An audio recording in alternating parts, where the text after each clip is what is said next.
안녕하세요, 썬남지입니다. 그동안 물생활 입문 전 알아야 할 상식에 대해서 공부했으니 이제는 실패 없는 어항을 세팅하는 법에 대해 알아보겠습니다.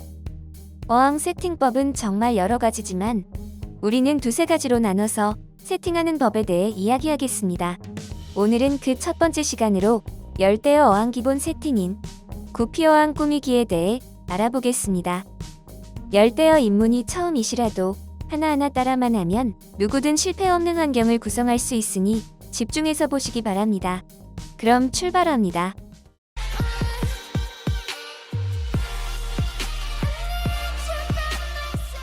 먼저 어항을 준비하는데 어항은 크면 클수록 실패의 확률이 적습니다.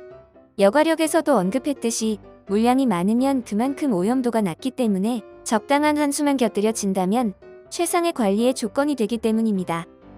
추천으로는 최소 30큐브에서 최고 2자 어항을 추천합니다. 어항을 준비하셨다면 그 다음은 바닥재를 깔아야 합니다. 구피 어항은 바닥재가 있는 어항과 바닥재가 없는 어항이 있는데 오늘은 바닥재가 있는 어항을 만들어 볼 것입니다. 그 전에 바닥재가 있으면 좋은 점은 우선 물이 잘 안 깨지고 바닥재 자체가 pH의 유동을 막아주고 구피의 발색을 좋게 해주는 장점이 있습니다. 구피 어항의 바닥재는 무조건 흑사를 추천합니다. 다른 거 무슨 모래니 황토보리니 어쩌고 저쩌고 다 필요 없이 무조건 흑사입니다. 흑사가 가격도 저렴하면서도 열대어에게 발색의 장점과 pH 변화를 안 줘서 중성의 구피와 잘 맞습니다. 하지만 알비노 계열이라면 여기에 산호사를 살짝 섞는 것도 좋습니다.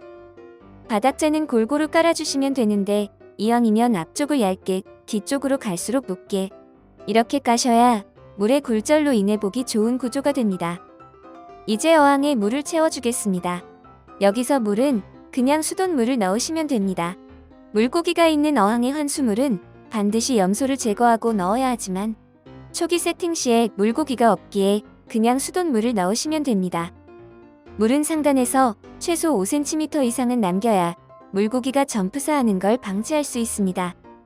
다음은 여과기를 세팅하면 되는데 우리는 이전 시간 기초편에서 상황에 맞는 여과기에 대해 공부했으니 그걸 참고로 해서 여과기를 선택하면 되는데 구피만 키울 것이기에 여기에서는 두 가지 어항이 작아서 내부 공간에 여유가 없다면 거리식 여과기가 좋고 어항이 2자가량 돼서 내부 공간이 충분하다면 스펀지 여과기를 여러 개를 넣어서 세팅하는 것이 최상입니다.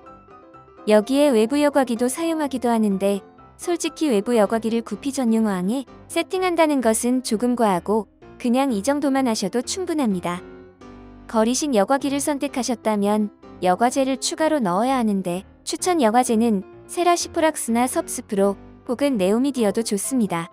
여과제는 각각의 특징이 있으니 한 번씩 검색해보시면 되고 그래도 이런 정도면 검증 없이 바로 하셔도 무조건 성공합니다.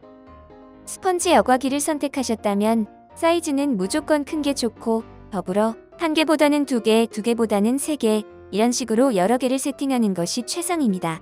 그래야 여과력도 늘어나고 청소 시에 하나를 빨아도 나머지들이 있어 물 깨짐을 방지할 수 있습니다. 브랜드는 크게 상관은 없으나 실제 사용해보면 회사마다 내구도가 달라서 어떤 건 금방 막혀서 출수가 잘 안 돼요. 매번 청소를 해야 하는가 하면 어떤 거는 청소 없이도 출수량이 잘 줄어들지 않은 것들이 있으니 이건 확인해 보시는 걸 추천합니다. 스펀지 여과기나 여과제 모두 세척을 해줘야 하는데 역시 초기 세팅이기에 그냥 수돗물에서 세척하면서 분진이나 찌꺼기 등만 제거해 주시면 됩니다. 여과기까지 세팅하셨다면 다음은 계절에 따라 히터를 넣어줄 수 있습니다. 사실 여기선 계절이라고 했지만 가능하다면 1년 내내 히터는 넣어주는 게 좋습니다. 더운 여름철이 아니고는 늘 24에서 26도 정도의 온도를 맞추어 주어서 환수 시에 오르락 내리락 하는 온도를 잡아주는 것이 좋습니다. 이제 세팅은 다 끝났습니다. 이렇게 해놓고 최소 3일은 빈 어항만 돌리세요. 반드시 명심할 것이 이때 열대어를 넣으면 절대 안 됩니다. 3일을 빈 어항을 돌리다가 3일째 되는 날 물잡이 고기를 넣어줍니다. 여기서 물잡이 고기는 건강하고 잘 안 죽고 어떤 물에도 적응 잘하는 테트라 계열이 가장 좋고 그 다음은 펜시구피라고 하는 일명 막구피도 좋습니다. 물잡이 고기는 최대 2마리 정도만 넣어주시는 게 좋습니다. 여러 마리 넣으면 물에 아직 여과 박테리아가 적거나 없어 최소의 물고기로 차차 여과 박테리아를 늘려가는 시기이기에 초기에 여러 마리를 넣으면 오히려 역효과가 날 수 있습니다. 이때 물고기 밥은 하루에 한 번 정도 비트의 기준으로 한 알에서 두 알 정도만 줘도 충분합니다. 이후 최소 5일에서 일주일을 지켜보면서 물고기의 움직임이 활발한지, 밥은 잘 먹는지, 등핀이 활짝 펴 있는지, 바닥에 가라앉아 있는 시간이 없는지, 여과기 주변에만 가만히 있는지 등등을 살펴서 밥도 잘 먹고 잘 움직이고 아무 문제가 없다면 이후부터 물고기를 투입해도 되는 최소의 조건이 만들어진 것입니다.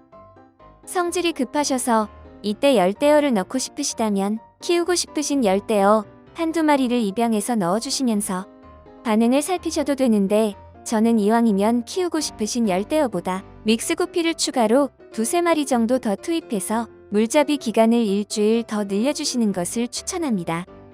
대략 어항 세팅 후 큰 문제가 없다면 일주일에서 2주 사이가 물이 어느 정도 안정화되는 시기이기에 2주 이상을 기다린다면 더 안정된 환경을 만들 수 있기 때문입니다. 2주가 지나서 준비가 다 되었다면 이제 키우고 싶으신 열대어를 입양하면 됩니다. 이때도 마찬가지, 처음부터 한꺼번에 10마리씩 넣으면 안 되고 처음에는 두세 마리 정도 넣고 일주일 기간 두고 추가하고 이런 식으로 열대어를 늘려서 최종 마리수를 맞추면 됩니다. 가장 중요한 것은 서두르지 마시고 물잡이 기간도 넉넉하게, 물고기 투입도 서서히 조금씩 늘려가면 안정성이 높아지고, 그렇게 한 달 이상만 열대어 안 죽고 키우시면 그때는 어항 세팅이 완벽히 되었구나 하고 안심하시고 물생활 하시면 됩니다.